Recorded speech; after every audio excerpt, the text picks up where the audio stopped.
오늘 기도에 오신 여러분 환영합니다. 오늘 날씨가 엄청나게 비가 많이 와서 오고 가시는데 지장이 많으셨을 텐데 그래도 하나님의 은혜를 사모해서 오신 여러분 환영하고요.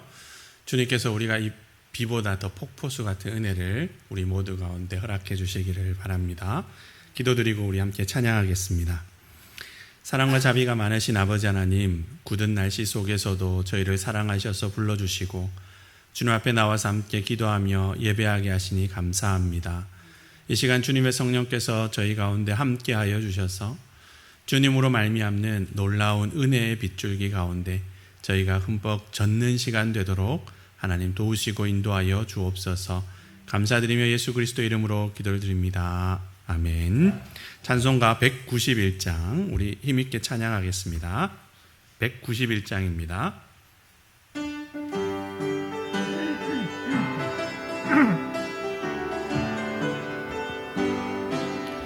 내가 매일 기쁘게 순례의 길 행함은 주의 팔이 나를 안보함이요, 내가 그의 큰 복을 받는 참된 비결은 주의 영이 함께함이라.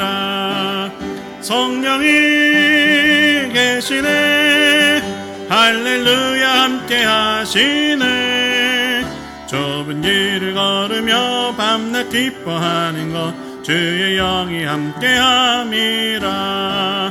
전에 죄에 빠져서 평안함이 없을 때 예수 십자가의 공로 힘입어 그 발 아래 엎드려 참된 평화 얻음은 주의 영이 함께함이라.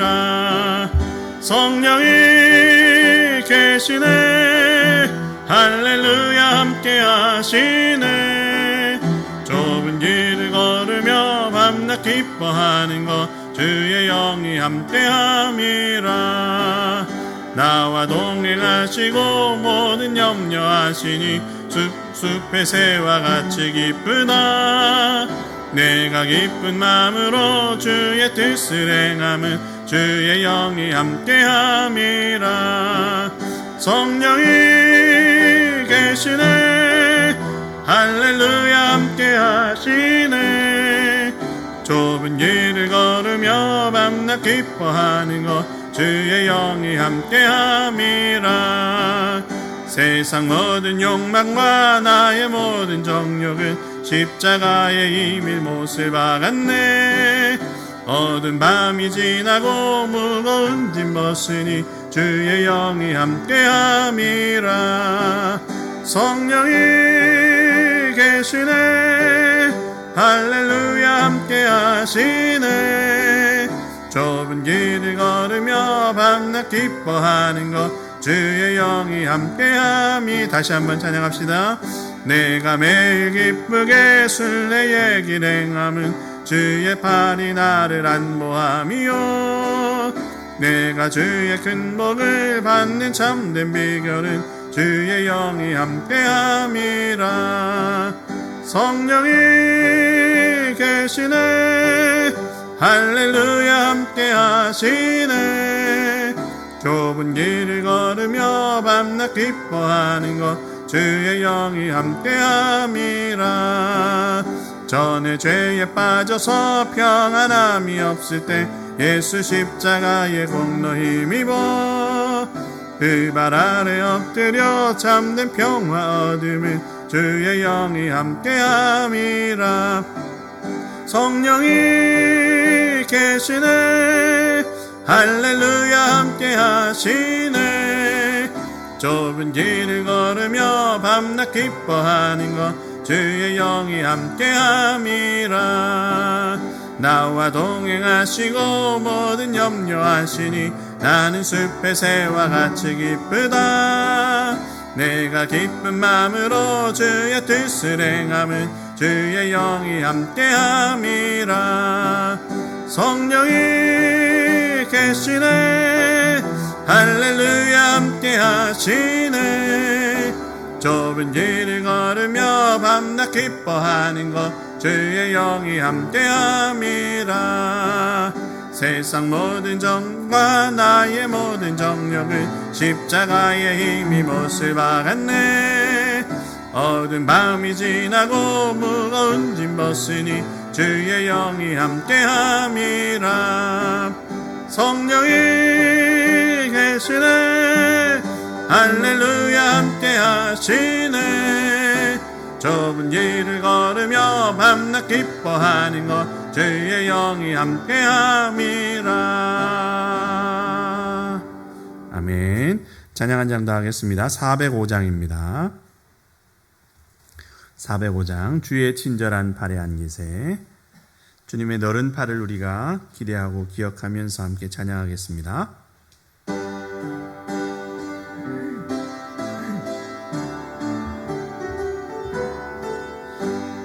주의 친절한 팔에 안기세. 우리 마음이 평안하리니 항상 기쁘고 복이 되겠네. 영원하신 팔에 안기세. 주의 팔에 그 크신 팔에 안기세. 주의 팔에 영원하신 팔에 안기세. 날이 갈수록 주의 사랑이 들을 광명하게 비치고 전성 가는 길 편히 가리니 영원하신 팔에 안기세. 주의 팔에 그 크신 팔에 안기세. 주의 팔에 영원하신 팔에 안기세. 주의 보좌로 나아갈 때에 기뻐 찬미소리 외치고 겁과 두려움 없어지리니 영원하신 팔에 안기세. 주의 팔에 그 크신 팔에 안기세. 주의 팔에 영원하신 팔에 안기. 주의 보좌로 나아갈 때에 기뻐 찬미소리 외치고 겁과 두려움 없어지리니 영원하신 팔에 안기세. 주의 팔에 그 크신 팔에 안기세. 주의 팔에 영원하신 팔에 안기세. 아멘. 찬송가 292장 주 없이 살 수 없네. 우리 믿음의 고백으로 하나님께 찬양 드리겠습니다. 292장입니다.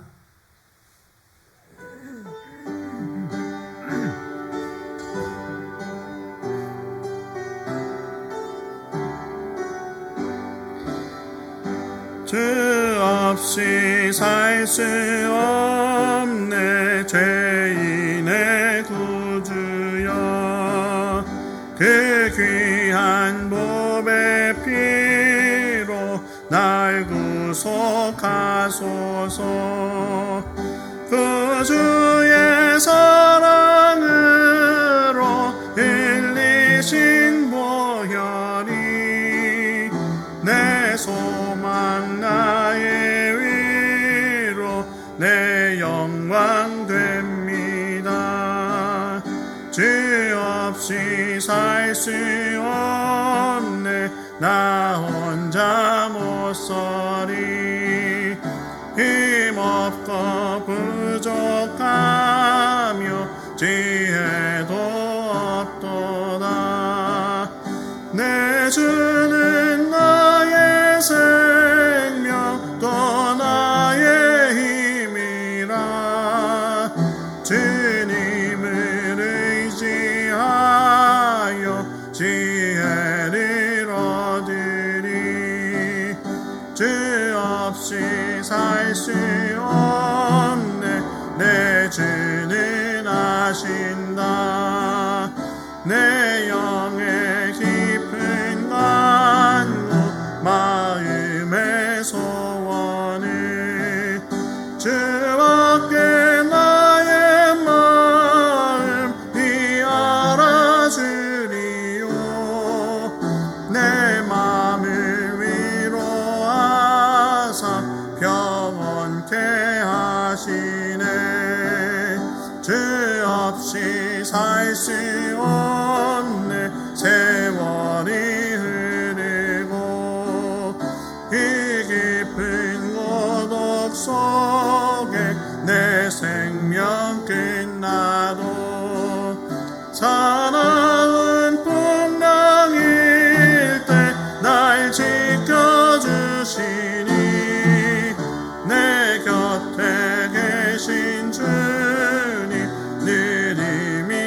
다시 한번 하겠습니다. 주 없이 살 수 없네. 주 없이 살 수 없네. 죄인의 구주여, 그 귀한 몸의 피로 날 구속하소서. 내 그의 사랑으로 흘리신 보혈이 내 소망 나의 위로 내 영광 됩니다. 아멘. 이 시간 우리 함께 한 마음으로 기도하도록 하겠습니다. 지난 주일 말씀을 기억하면서 하나님, 저희가 눈뜬 신앙인이 될 수 있도록 도와주옵소서. 눈을 뜨고 있음에도 불구하고 주님이 아닌 다른 길을 쫓아가는 어리석은 눈 감은 인생이 아니라 분명히 눈을 뜨고 분명히 주님의 길로만 걸어가는, 주님을 바로 알고 주님을 바로 쫓아가는 그런 눈뜬 신앙이 다 되게 하여 주옵소서. 우리 함께 기도하겠습니다. 그리고 하나님, 겸손한 마음으로 스스로의 신앙을 점검할 수 있게 도와주시고 바른 신앙으로 저희가 주님을 올바로 믿고 쫓아가게 하여 주옵소서. 하나님, 주님의 성령께서 저희를 붙잡으사 저희가 바른 믿음 갖게 하여 주옵소서. 함께 기도하겠습니다. 또 하나님, 모든 교우들이 함께 모여 예배하기를 사모하게 하시고 주님을 즐거이 섬기는 우리 교회가 되게 하여 주옵소서. 특별히 우리 교회 어르신들의 건강을 하나님께서 붙잡아 주셔서 그들을 주님의 강하고 의로운 오른손으로 붙잡으사 요아라파 치료하시는 하나님의 능력으로 강건하게 새 힘으로 하나님 다시금 힘을 주시고 건강을 허락하여 주셔서 주님을 믿고 신앙생활하는데 부족함이 없도록 하나님 늘 보호하여 주옵소서. 우리 기도 제목들 가지고 함께 하나님 앞에 기도하도록 하겠습니다. 기도하겠습니다. 사랑과 자비가 많으신 아버지 하나님, 저희가 눈을 뜨고 있지만 저희가 주님을 바라보지 못하고, 저희가 눈을 뜨고 있지만 아버지 하나님, 저희가 세상을 보느라고 주님을 아버지 하나님 쳐다보지 못하고 살아갈 때가 얼마나 많은지 이 시간 주님 앞에 고백하며 주님의 도우심을 구합니다. 아버지 하나님, 눈을 떴으나 그러한 눈을 감고 있는 인생길을 살아가고 있는 것은 아닌지요. 아버지 하나님, 저희의 믿음을 불쌍히 여겨주시고 저희로 하여금 아버지 하나님 눈을 떠서 주님을 바라보게 하여 주시고, 그래서 주님을 바로 알게 하여 주시고, 그래서 주님의 길로만을 걸어가는 그러한 믿음의 사람들이 다 될 수 있도록 하나님 도우시고 인도하여 주옵소서. 눈을 떴다고 스스로 생각을 하고 있지만 그런 아버지 하나님, 우리의 삶은 여전히 눈을 뜨지 못한 사람처럼, 아버지 하나님, 우리의 행실은 눈을 뜨지 못한 사람처럼, 아버지 하나님, 우리의 하루하루의 삶은 정말 아버지 하나님 아직도 여전히 눈을 뜨지 못한 사람처럼 아버지 하나님 그렇게 살아갈 때가 얼마나 많은지 모릅니다. 하나님, 저희의 삶을 주님께서 불쌍히 여기시고 새롭게 변화시켜 주시고 저희의 눈을 아버지 하나님 뜨게 하여 주셔서 저희가 육신의 것, 썩어질 것을 바라보며 사는 인생이 아니라 주님만을 바라보면서 나아가는, 아버지 하나님의 그릇된 길이 아니라 주님의 길로만 걸어가는 그러한 참다운 인생을 살아갈 수 있도록 하나님 도우시고, 아버지 저희 눈을 뜨게 하사 아버지 하나님, 저희가 주님을 바로 알고 바로 쫓아갈 수 있게 주님 역사하시고 도와주시옵소서. 하나님, 겸손한 마음으로 저희 스스로의 신앙을 점검하기를 원합니다. 아버지 하나님, 나는 잘 가고 있다고, 나는 신앙생활 잘하고 있다고 아버지 하나님 선줄로 아버지 하나님 생각하는 자는 넘어질까 조심하라 말씀하셨으니 아버지 하나님, 저희가 저희 자신을 스스로 돌아보게 하여 주시고 겸손한 마음으로 스스로의 믿음을 점검하고 성찰할 수 있게 하나님 도와주셔서 아버지 하나님, 저희가 서 있는 줄로 착각하고 아버지 하나님 자빠져 있는 믿음이 아니라 아버지 하나님 스스로 조심하고 스스로를 살펴서 주님 앞에서 아버지 하나님이여 똑바로 선 인생 그렇게 살아갈 수 있도록 주님 함께 하시고 인도하여 주시옵소서. 저희가 바른 신앙으로 주님 앞에 한 걸음 한 걸음 더 가까이 나아가기를 원합니다. 아버지 하나님, 교만하고 목이 뻣뻣한 인생으로 아버지 하나님 주님의 길이 아닌 다른 길로 열심히 달려가는 어리석음이 없게 하여 주시고 겸손한 마음으로 주님의 뒤를 따라서 아버지 하나님 주님 가시는 길을 한 걸음씩 걸어가는 저희들 믿음의 사람들 될 수 있게 아버지 도우시고 함께 하여 주시옵소서. 하나님, 우리 교회 모든 성도들의 마음을 주님의 성령께서 함께 감동 감화시키셔서 하나님 예배하는 자리를 사모할 수 있게 도와주시고 함께 예배하기를 즐기는 귀한 역사가 나타나도록 하나님 도우시고 인도하여 주시옵소서. 코로나가 다시금 아버지 하나님의 코로나가 다시금 퍼지고 있어서 아버지 하나님 다시금 저희가 불안한 마음에 휩싸이고 있습니다. 그러나 하나님, 주님께서 함께하여 주시고 주님께서 저희 모든 성도들의 삶 아버지 하나님 모든 건강을 주님께서 챙기시고 지키시고 아버지 하나님 안전케 하셔서 담대한 믿음으로 아버지 하나님 코로나를 조심하며 주님 앞에 모여 예배하기를 힘쓰게 하여 주시고 아버지 하나님여 그래서 하나님을 기쁘시게 하는 신앙이 우리 교회에 충만할 수 있게 역사하시고 도와주옵소서. 하나님 주님을 즐거이 섬기는 우리 교회가 되기를 원합니다. 아버지 하나님 하나님께서 우리 교회를 사랑하시고 우리에게 아버지 하나님여 주님의 일을 맡기셨사오니 아버지 하나님 우리가 우리의 육신의 것들을 핑계하고 아버지 하나님 우리의 육신의 아버지 하나님 현재 상황을 핑계하면서 아버지 하나님 우리가 가만히 앉아 있는 것만이 아니라 우리가 이제 일어서서 주께서 원하시는 바 주께서 맡기신 바 주님의 일을 잘 감당하는 교회가 될 수 있도록 주여 인도하시고 도와주시옵소서. 특별히 아버지 하나님 기도합니다. 우리 교회 하나님께서 많은 신앙의 선배들 어르신들을 주셔서 아버지 그들의 기도로 우리 교회가 지금까지 아름답게 서오게 하신 것을 감사드립니다. 아버지 하나님 간절히 기도하니 아버지 하나님 그들의 육신의 연약함을 주님께서 붙잡아 주시기를 간절히 원합니다. 마음은 원이로되 육신이 연약하여서 아버지 하나님 정말 주님을 뜨겁게 섬기지 못하고 아버지 하나님 육신의 연약함 때문에 정말 아버지 하나님을 열정적으로 아버지 예배하지 못하는 그 안타까운 심령들 어르신들의 마음을 주님께서 위로하시고 격려하여 주시고 주님께서 아버지 하나님 그들을 찾아가셔서 그들의 마음에 주님의 영으로 충만케 채워주셔서 그들이 아버지 하나님 교회를 생각하며 기도할 때에 아버지 하나님께서 그 기도를 들으시고 우리 교회 가운데 주님의 영을 부으시는 아버지 하나님 귀한 역사가 나타날 수 있도록 하나님 도와주옵소서.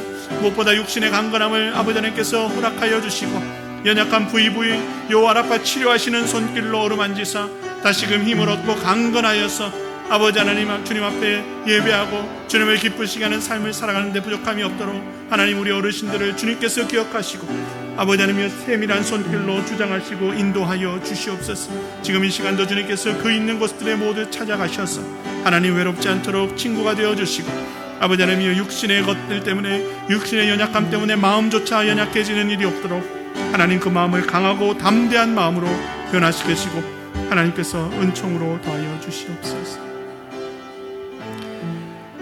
사랑의 하나님, 저희들을 부르셔서 기도하게 하시니 감사합니다. 저희의 마음에 기도하게 하신 기도의 제목들 하나님께서 들으신 줄 믿사오니 하나님께서 행하셔서 하나님 나라가 이루어지고 하나님의 살아계심이 저희 눈에 경험되는 귀한 역사들 나타나도록 하나님 함께하여 주옵소서. 이 밤도 주님의 말씀 앞에 저희가 섭니다. 주님의 성령께서 저희 심령에 말씀하여 주옵소서. 감사드리며 예수님의 이름으로 기도를 드립니다.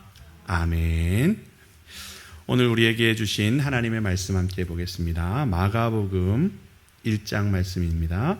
마가복음 1장 16절부터 20절까지 말씀.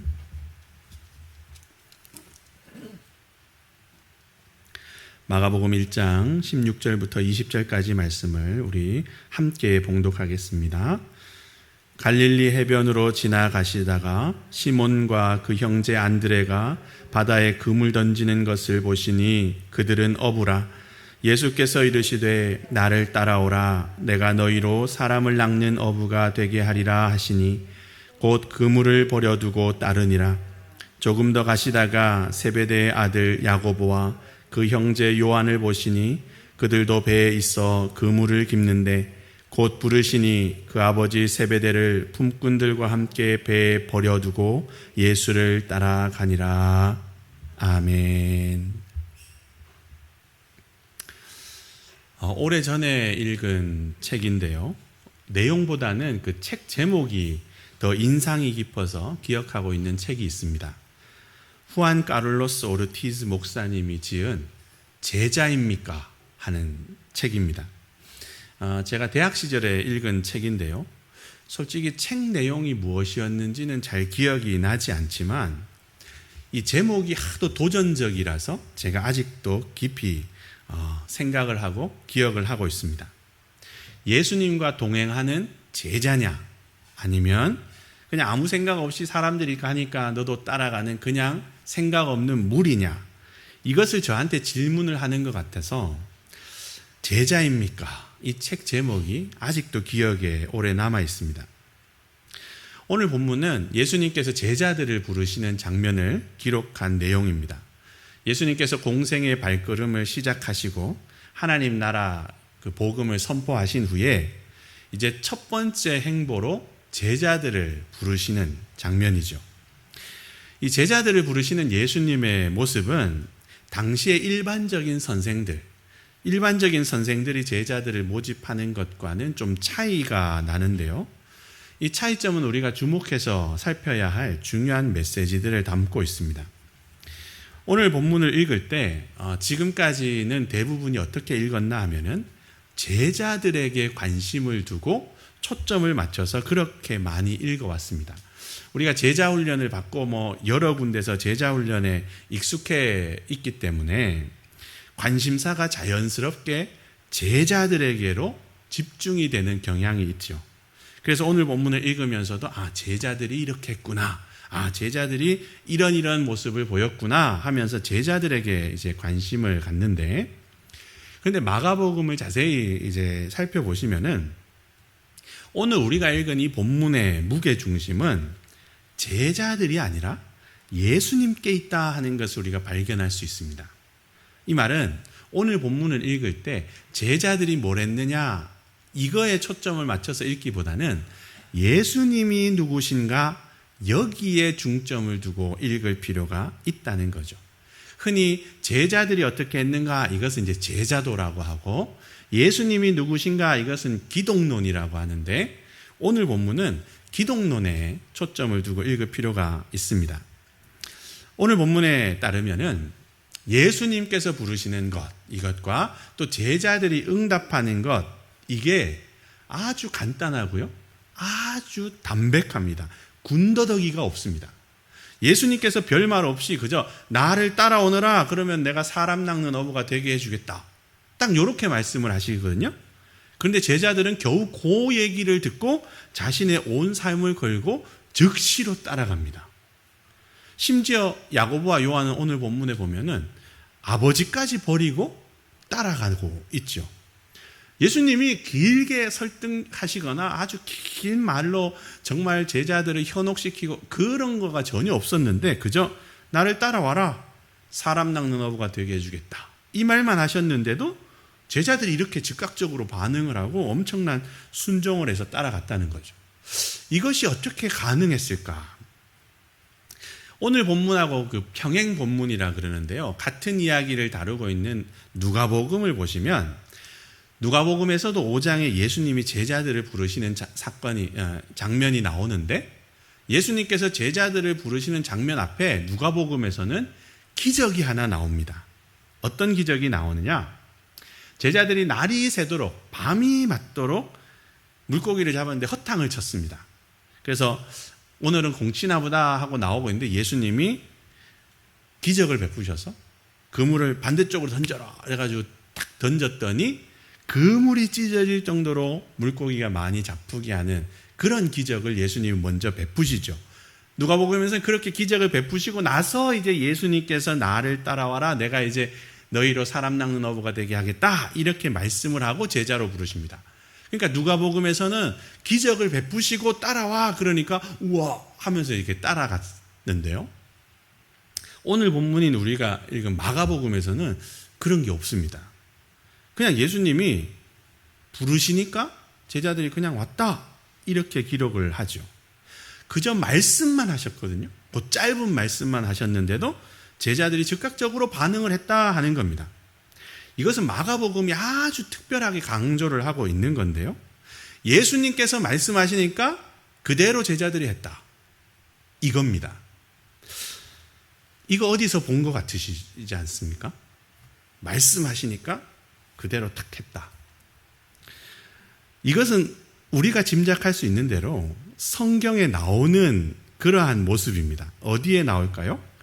창세기에 나오죠. 창세기 1장에 뭐가 기록되어 있습니까? 하나님께서 태초에 천지를 창조하신 이야기가 쭈르륵 되어 있는데, 하나님께서 어떻게 창조를 하시죠? 빛이 있으라 말씀하셨죠. 그러니까 빛이 쭉 생겼습니다. 해가 있어라, 해가 딱 생겼고, 땅이 있어라, 동물, 식물, 사람, 하나님께서 말씀하셨는데 그대로 되었다. 창세기 1장이 그렇게 말씀하죠. 또 뭐가 있습니까? 창세기 12장에 또 나오죠.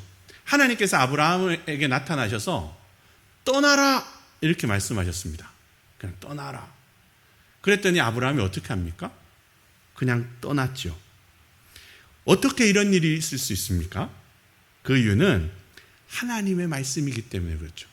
능력 있고 권위 있고 위험 있는 말씀이기 때문에 그 말씀이 딱 떨어지니까 거부할 수가 없이 피조물들도 거부를 못하고 사람도 거부를 못하고 다 그 말씀대로 할 수밖에 없었다 하는 겁니다. 하나님의 말씀이니까 당연히 그렇게 할 수밖에 없었다.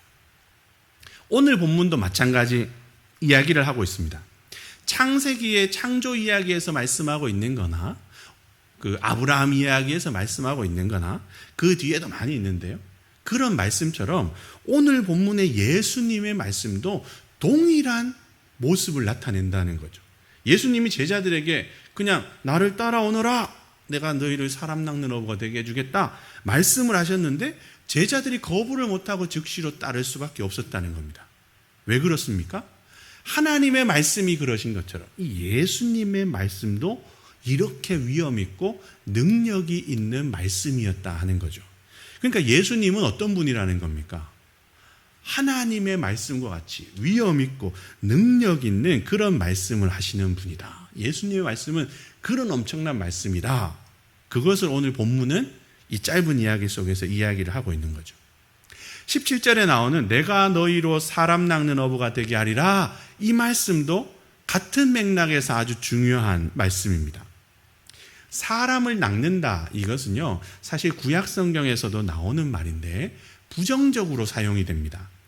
그러니까 심판과 관련해 가지고 예레미야나 에스겔이나 하박국이나 아모스나 이런 데 자주 인용이 되는데 그게 다 사람을 이렇게 낚아서 심판하고 이런 것과 연결을 시킵니다. 근데 오늘 마가복음은 구약의 그런 것과는 달리 이 사람을 낚는다, 이것을 굉장히 긍정적으로 구원과 관련해서 사용하고 있습니다. 죽이기 위해서 잡는, 보통 낚시는 물고기는 뭐 때문에 낚습니까? 잡아서 죽이려고, 그래서 먹으려고 낚지요. 근데 오늘 본문에 예수님은 너희로 사람을 낚는 어부가 되게 하겠다 할 때 제자들한테 사람을 낚아서 어떻게 하라고 낚으라 그럽니까? 잡아먹으려고? 죽이려고? 그게 아니죠. 사람을 낚는 어부라고 하는 것은 죽이기 위해 낚는 게 아니고 살리기 위해 낚는 거입니다. 그러니까 사망의 그늘에 앉아서 정말 어둠의 세력의 지배하에 있는 그 사람들을 낚아 올려서 구원하고 새롭게 되게 하기 위해서 낚아 오는 거죠.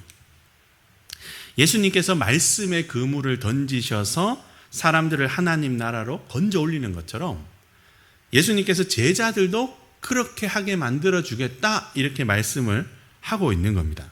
그런데 여기서 이제 우리가 주목해야 될 게요, 예수님께서 제자들에게 내가 너희로 사람 낚는 어부가 되게 하리라, 이렇게 말씀을 하셨는데요, 내가 너희로 뭐뭐뭐 하게 하리라, 이런 표현이 사실 예수님이 쓰고 있는데 이거는 구약에 나오는 말씀이라는 겁니다. 하나님이 말씀하실 때 이런 식으로 내가 너로 뭐뭐뭐 되게 하리라, 이런 말씀을 잘 쓰셨습니다. 그러니까 내가 너로 큰 민족이 되게 하리라, 내가 내 씨로 하늘의 별과 같게 해주겠다, 바다의 모래 같게 해주겠다, 내가 너로 큰 민족이 되게 해주겠다, 이렇게 하나님께서 구약에서 이런 말씀을 하셨다는 거죠.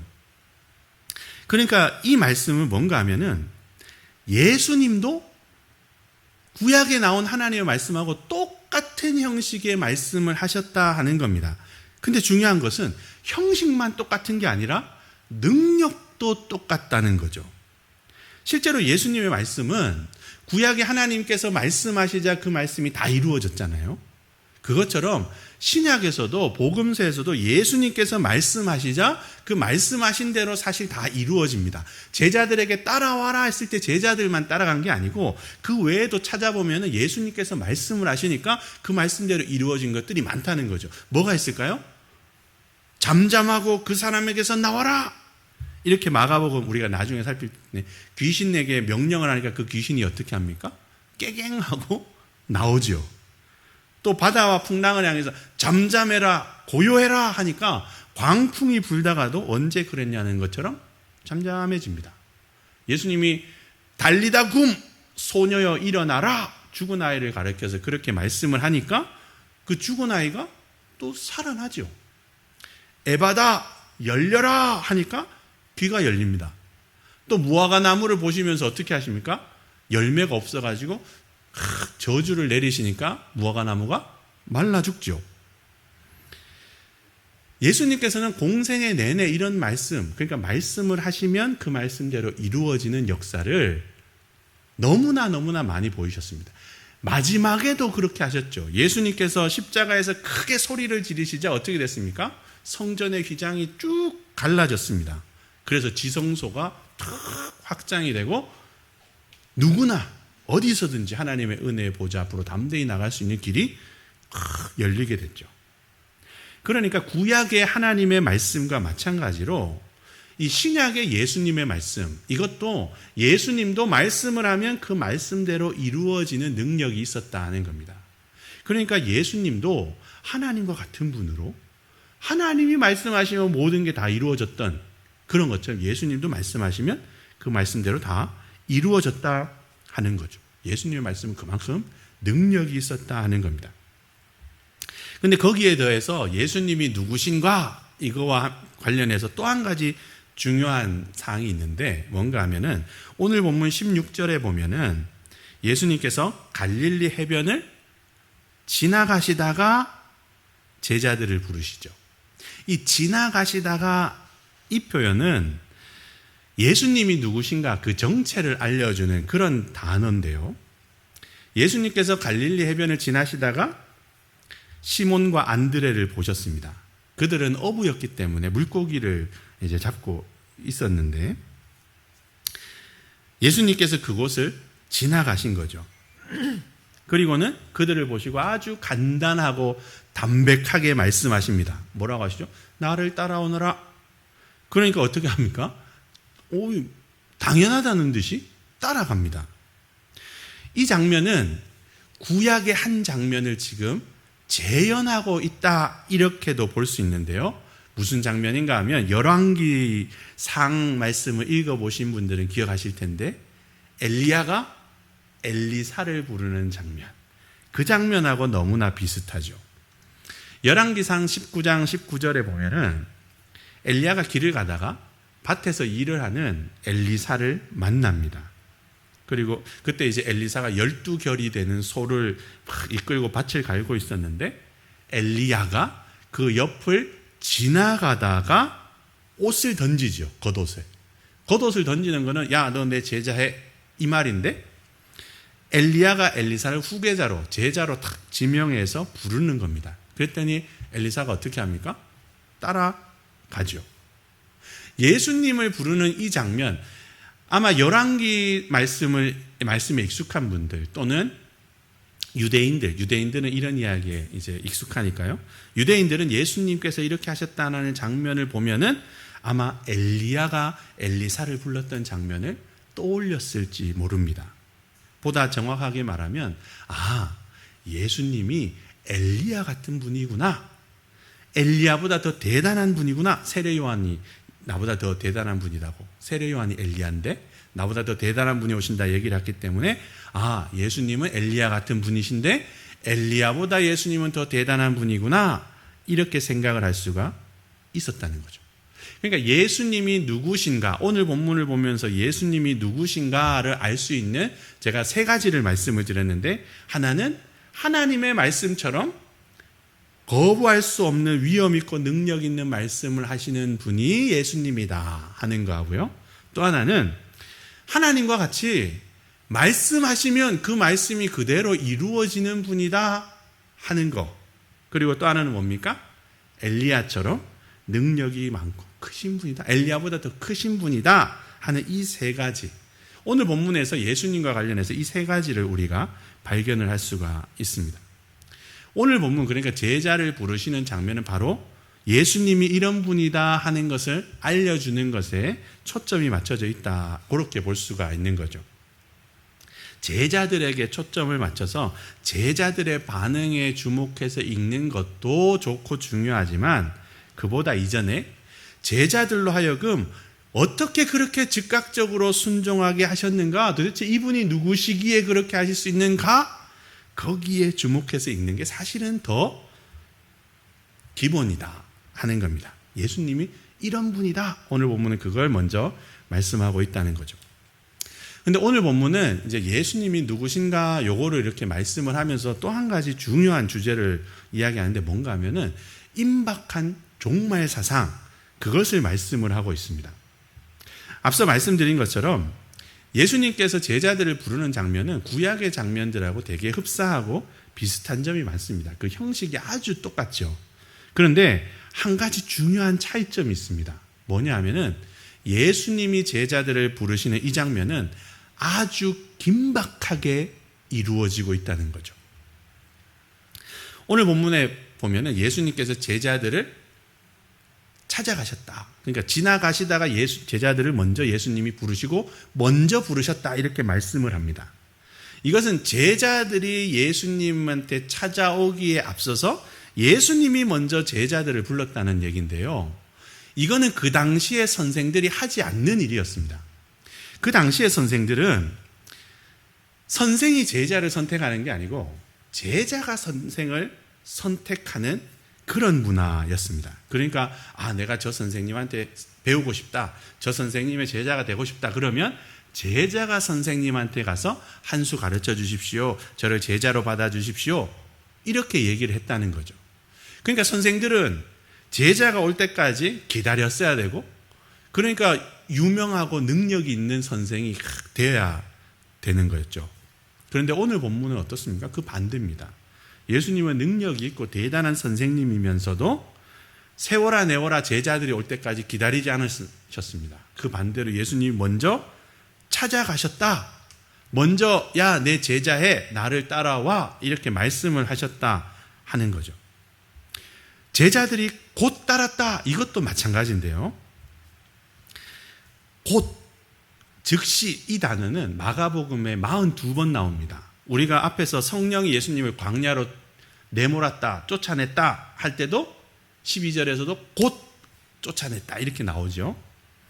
그러니까 오늘 본문에 또 나오는데요. 이 예수님께서 부르실 때 제자들이 바로 즉시로 곧 반응했다 이렇게 기록합니다. 조금도 지체하지 않고 즉시로 따랐다 하는 거죠. 이것은 앞서 말씀드린 대로 예수님이 제자들을 그 당시의 문화와 마찬가지로 기다린 게 아니라 먼저 찾아가셨다는 것도 그렇고, 제자들이 조금도 지체하지 않고 즉시로 예수님을 따랐다는 것도 그렇고, 이것은 아주 지금 긴박하다 하는 걸 보여줍니다. 이거 엘리야 이야기하고 비교하면 더 분명하게 알 수 있는데요. 오늘 본문에서는 예수님이 제자들을 부르시니까 즉시로 따라왔죠. 그런데 열왕기상 19장에 보면 엘리야가 엘리사를 불렀을 때 따라오기는 하지만 즉시로 따라오지 않습니다. 엘리사가 뭐라고 이야기를 하죠. 아버지와 어머니에게 작별 인사를 하고 나서 제가 선생님을 따라가겠습니다. 이렇게 이야기합니다. 그런데 오늘 본문에는 그런 이야기가 없죠. 아버지 어머니한테 인사하고 오겠습니다가 아니라 야고보와 요한은 아버지를 그냥 냅두고 그냥 바로 예수님을 따라 나섰습니다. 그러니까 예수님이 먼저 제자들한테 가서 내 제자가 되라고 말씀하신 거, 그리고 제자들이 조금도 지체하지 않고 바로 예수님을 따라갔다는 이 내용은 이 마가복음 전체에서 아주 중요한 그 사상과 연결이 되는데 뭐냐? 임박한 종말이라는 겁니다. 뒤에 가면은 그 옷도 두 벌 가지지 말고 그런 말씀 나오죠. 그게 다 임박한 종말에 대한 이야기인데요. 예수님께서 15절에서 취임 설교에서 이미 말씀하고 있는 것처럼 하나님 나라가 가까이 왔다 하는 겁니다. 가까이 왔다는 거 말씀드렸죠. 이미 동이 텄다. 이미 시작됐다. 그 말씀을 하고 있는 겁니다. 저는 이 마가복음이 이야기하고 있는 이 임박한 종말 사상, 이것을 오늘 우리가 다시 한번 주목하고 다시 한번 기억해야 될 필요가 있다 생각합니다. 그동안 우리는 이 시한부 종말론자 때문에요. 1992년에 다미선교회 그런 거 있었죠.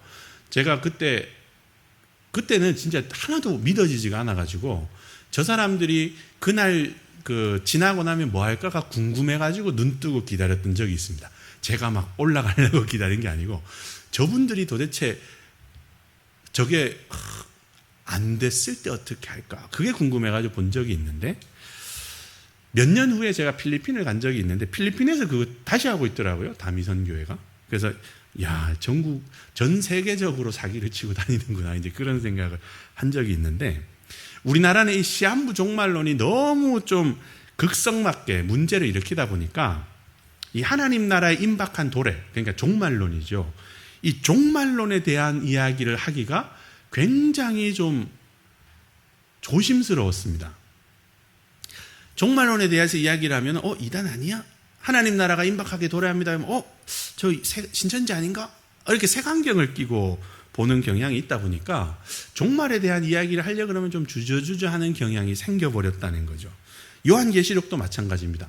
요한계시록을 가지고 공부를 하거나 강해를 하거나 설교를 하려고 그러면 신천지를 비롯한 이 일부 이단들이 하도 요한계시록으로 교인들을 속여 먹으니까 요한계시록 이러면 다들 경계부터 합니다. 저 사람 이상한 거 아니야?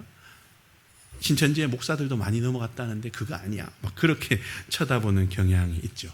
저는 아니니까 안심해 주시기 바라고요. 근데 그러다 보니까 이 오해를 살 만한 일을 아예 안 하게 되죠. 그러니까 어떻게 됩니까? 종말에 대한 이야기도 잘 안 하고 요한계시록에 대한 이야기도 잘 안 합니다.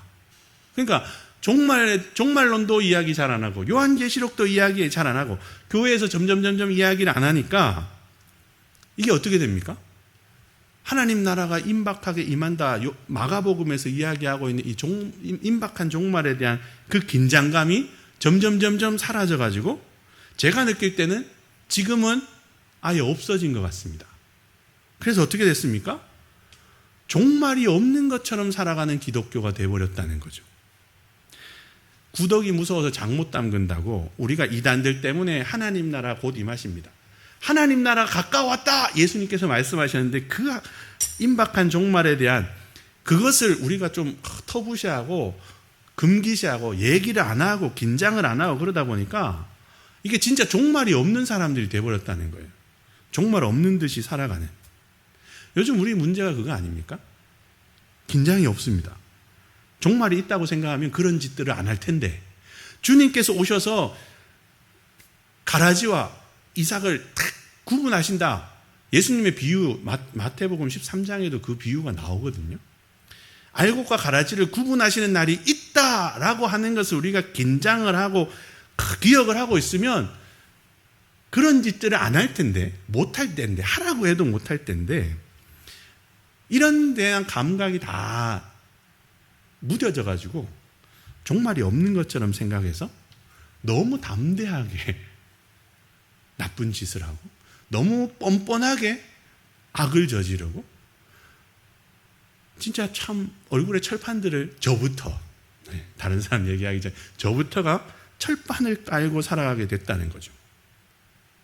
그런데 마가복음은 분명하게 이야기합니다. 앞서 지금까지 말씀드린 것처럼 이 마가복음은 임박한 종말에 대해서 이야기를 하고 있다는 거죠. 하나님 나라 가까웠다. 하나님 나라 이미 시작됐다. 하나님 나라가 동이 텄다. 이걸 분명하게 말씀을 하고 있다는 겁니다. 그러니까 우리가 수요일마다 제가 설교를 좀 이렇게 다르게 하죠. 주일 예배는 그냥 어떻게 보면 전형적인 좀 설교를 하고 찬양 예배 때는 아주 감명하게 그렇게 설교를 하고 수요일은 공부처럼 하고 이렇게 이제 좀 다른데 수요일마다 우리가 그 마가복음을 쭉 살피고 있는데요. 우리가 이 마가복음을 쭉 살펴가고 공부를 하면서 우리만이라도 이 마가복음이 이야기하고 있는 이 종말에 대한 이야기, 그래서 이 종말에 대한 감각을 우리가 좀 회복할 수 있으면 좋겠습니다. 그래서 우리만이라도 그게 또 스트레스가 되고 막 겁나고 두렵고 그러면 안 되겠지만 제가 늘 그 신천지가 저희 집에 왔을 때도 제가 그 얘기를 했는데 여러분 우리 믿는 사람에게 있어서 이 종말이라고 하는 것은 겁나는 날이 아닙니다. 그렇죠? 승리의 날이고 기쁨의 날이고 정말 환희와 감격의 날이죠. 근데 이단들은 항상 그거를 겁을 줍니다. 너 종말의 때 말이야 너 지옥 가면 어떡할 거냐. 천국 가고 지옥 가고는 주님의 몫이죠. 주님이 알아서 하실 일이고 나는 그냥 열심히 신앙생활을 하고 예수님을 따라가는 겁니다. 근데 종말이라고 하는 것에 대한 이거 자체에 대한 감각이 없다 보니까 진짜 종말이 없는 사람처럼 살아가고 있는데 우리가 이 마가복음을 공부하면서 우리만이라도 이 종말에 대한 감각을 좀 키웠으면 좋겠습니다. 무서워하고 두려워하라는 게 아니고 주님을 그때 만났을 때 덜 부끄럽게 만나야 되지 않겠습니까? 마지막 날 주님께서 딱 오셨는데 판수야 하면서 주님께서 막 안으로 오셨는데 왜 하필 내가 어제 막 그랬는데 내가 어제 그랬을 때 주님 못 보겠는데 이러면 안 되잖아요. 그러니까 주님께서 우리를 누구야 부르실 때 그래도 우리가 환하게 웃을 수 있고 그래도 주님 기다렸어요 이러면서 이제 만날 수 있는 그런 종말에 대한 감각을 좀 우리가 이 마가복음을 공부하면서 키워갔으면 좋겠습니다. 그래서 세상은 다 종말이 없는 것처럼 살아가도 우리는 그 종말을 기대하면서 주님 만날 그때에 부끄럽지 않은 모습으로 만나야지 하는 그러한 우리 생각을 가지고 이 마가복음을 그렇게 살펴갈 수 있으면 좋겠습니다. 마지막으로 한 가지만 더 이제 살펴볼 텐데요. 제자도입니다. 제가 이제 설교 서두에는 이 오늘 본문은 예수님이 누구신가 거기에 이제 초점을 맞춰서 읽어야 된다 말씀을 드렸는데 그럼에도 불구하고 이 제자들의 반응, 제자도 이거는 굉장히 중요합니다. 왜냐하면 우리의 신분이 제자잖아요. 우리와 직결되는 모습이기 때문에 그렇습니다. 오늘 본문에서 발견할 수 있는 이 제자도의 모습, 그것은 크게 두 가지인데요. 하나는 버림, 다른 하나는 따름입니다. 먼저 버림인데요. 오늘 본문에 기록된 제자들의 모습을 보면은 이 제자들이 그물을 버리고 예수님을 쫓았습니다. 그물이 뭡니까?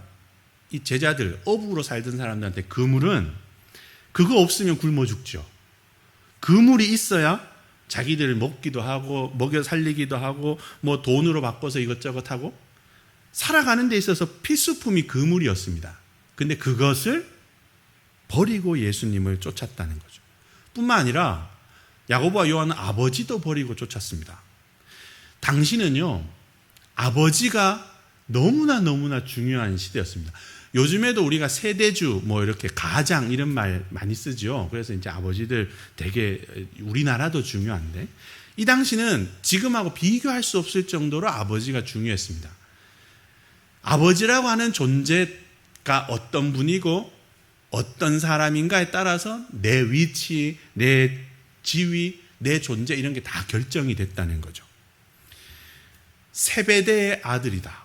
사람을 부를 때 세베대의 아들 누구, 요한의 아들 누구, 요셉의 아들 누구 이렇게 부르는 것만 봐도 그 당시에 이 아버지라고 하는 존재가 얼마나 중요했는가. 이 아버지라는 존재를 통해서 나라고 하는 존재가 있구나. 그 당시는 그랬는데 이 야고보와 요한은 그런 중요한 아버지조차 놔두고 예수님을 따라갔다 하는 거죠. 자신의 존재의 근거까지 내려놓고 예수님을 따라갔다 하는 겁니다. 물론 엄밀하게 말하면 버렸다는 게 아니고요. 바꿨다 이렇게 보면 맞습니다. 지금까지 그물에 의지해서 물고기를 낚던 사람들이었는데 여기에서 주님의 말씀에 의지해서 사람을 낚는 것으로 이제 바꿨고요. 아버지한테 뿌리를 내리고 아버지한테 기대고 살다가 이제는 예수님께 뿌리를 받고 예수님께 기대고 사는 인생으로 바꿨다는 거죠. 그렇지만 그럼에도 불구하고 이제 자기가 지탱해 오던 그물, 자기가 믿어오던 아버지 다 버렸다 하는 것은 분명한 거죠. 그러니까 오늘 본문에서 제자도 중요한 모습 하나는 버리는 겁니다. 그리고 두 번째는 따르는 겁니다. 따름. 예수님을 따른다는 게 뭡니까? 단순히 따라 걷는다, 같이 걷는다, 함께 간다 이런 건가요? 오늘 본문은 그 이상을 이야기하죠. 예수님의 말씀, 예수님의 삶, 이것을 본받는다는 뜻으로 행동이 수반되는 겁니다. 저를 비롯해서 요즘에 우리는 입하고 머리만 예수님을 따르는 경향이 강하죠. 입만 예수님 닮고 생각만 예수님 닮고 몸은 안 닮았다 하는 거예요. 그런데 오늘 말씀이 말하는 따른다 이것은 그 모든 걸 다 합치는 겁니다. 예수님을 따르는 이 제자도는 말이 예수님 따라하는 건 마찬가지고 생각이 예수님과 닮은 건 마찬가지고 몸도 행동도 삶도 예수님을 닮아야 하는 것이다. 다 예수님화 되는 것이다. 그게 바로 예수님을 따르는 것이다. 이렇게 이야기를 하는 거죠. 그러니까 오늘 본문의 제자들을 보면 이런 버림과 이런 따름을 아주 모범적으로 행했다는 거죠. 그러니까 오늘 본문의 제자들을 보면서 우리가 이 버림과 따름에 도전을 받을 필요가 있다는 겁니다. 이 제자도의 두 가지 핵심적인 내용, 버림과 따름, 이것은 오늘 우리에게 아주 시급하게 필요하고 요구되는 아주 중요한 사항이죠. 여러분, 제가 성경 퀴즈를 하나 내겠습니다. 성경에서는 불가능하다 말한 건데 오늘 우리는 실현하면서 살아가는 게 있습니다. 그게 뭘까요? 성경에서는 그럴 수 없다 말씀하셨는데 우리는 그러고 있는 거, 그게 뭐가 있을까요? 마태복음 6장 24절에 보면 나오는데요, 두 주인을 섬기는 겁니다. 성경은 두 주인을 섬길 수 없다 말씀을 하고 있는데 우리는 두 주인을 너무나 잘 섬기죠. 특히 저는 잘 섬깁니다. 하나님을 섬깁니다 하면서 하나님을 섬기면서 동시에 돈도 사랑하고, 하나님을 의지합니다 하면서 힘과 부도 의지하고, 하나님만 사랑합니다 하면서 세속의 것들도 사랑하고, 아주 양다리를 그냥 너무나 잘 걸치죠. 교회 머리는 주님입니다 이야기를 하면서 또 한편으로는 교회 사람입니다 생각해서 세습도 하고 뭐도 하고. 성경은 두 주인 섬기는 거가 못한다, 할 수 없다 말씀을 하는데 우리는 너무나 잘 섬긴다는 거죠. 왜 그런가?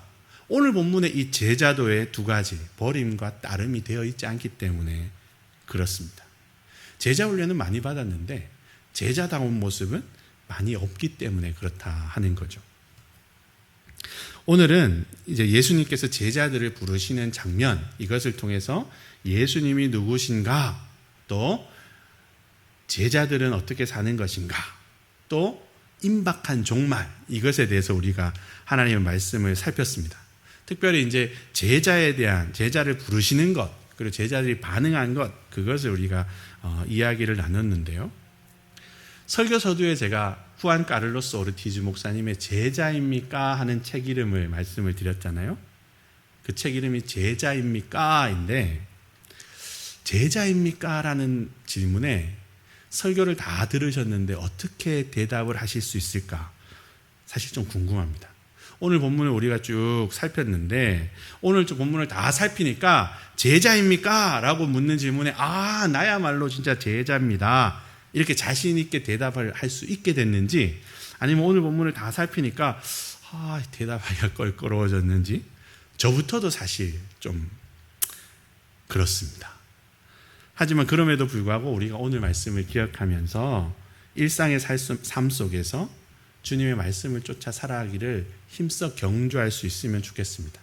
제자입니까? 라는 대답에 제자입니다 라고 확실하게 지금은 비록 대답하기가 부끄럽다 하더라도 지금부터라도 우리가 정말 주님의 말씀대로 그렇게 살아가고, 이렇게 능력 있는 말씀을 우리가 잘 쫓아가면서 어느 순간에는 제자입니까? 주님께서 물으실 때 예, 제자입니다, 우리가 확신에 차서 대답할 수 있게 되었으면 좋겠습니다. 그리고 임박한 종말, 그것을 마가복음이 이야기하고 있다, 그것을 기억하면서 그 종말의 때 주님을 다시 만날 그것을 우리가 기대를 하면서 그 만났을 때 덜 부끄러운 모습으로 주님을 만나리라 결단하고 하루하루의 삶을 그렇게 살아가는 우리 모두가 될 수 있으면 좋겠습니다. 함께 기도하겠습니다.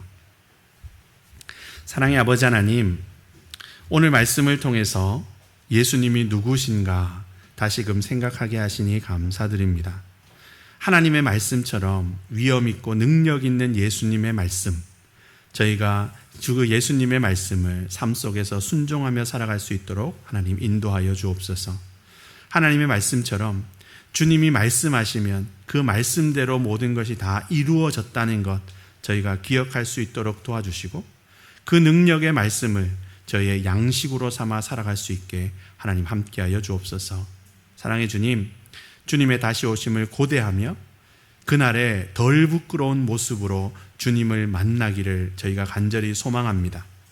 종말이 없는 듯이 살아가는 이 세상의 많은 어리석은 인생들, 저희가 그들처럼 살아갈 것이 아니라 주님의 다시 오심을 기다리고 주님 만날 그날을 저희가 고대하면서 주님께서 맡겨주신 삶의 자리, 그 자리를 하나님 나라로 변화시키며 사는 저희가 될 수 있도록, 그래서 주님 다시 오셨을 때에 그 열매들을 주님 앞에 많이 내어놓을 수 있는 저희가 될 수 있게 하나님 함께하여 주옵소서. 주님, 주님의 제자로 살아가는 저희가 버림과 따름을 생각합니다.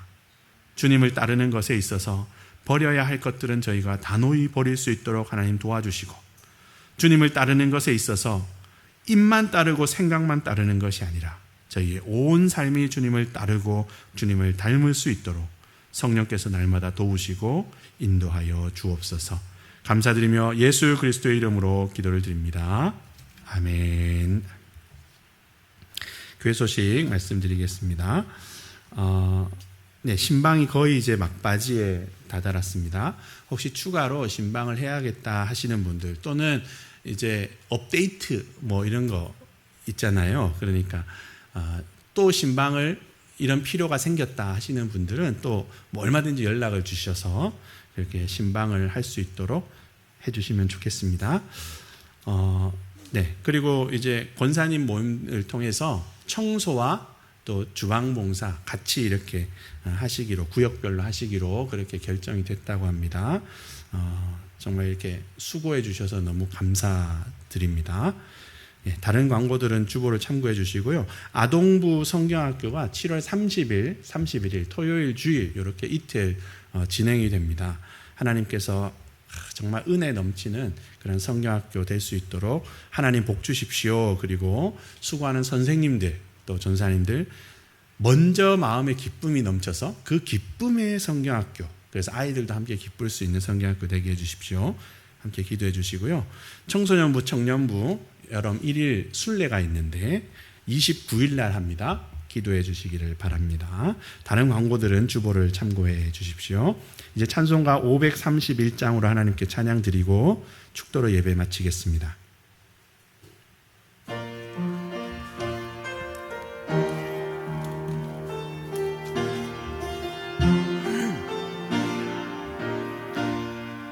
자비한 주께서 부르시네, 부르시네, 부르시네. 사랑의 햇빛을 왜 안 받고 점점 더 멀리 가나. 지금 오라, 지금 오라. 자비한 주께로 지금 곧 나오라.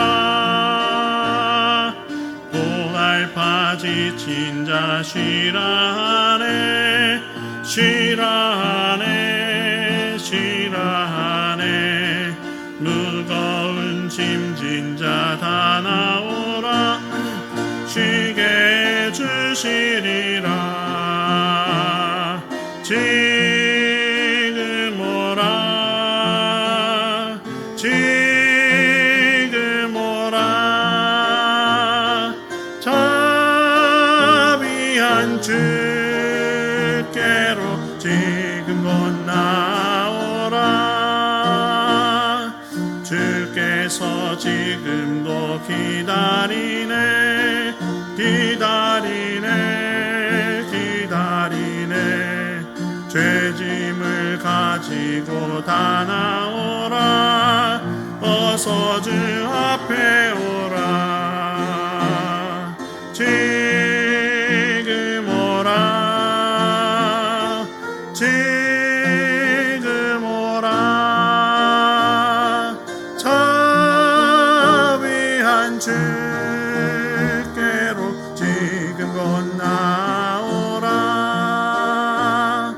주님의 소리를 들어보라, 들어보라,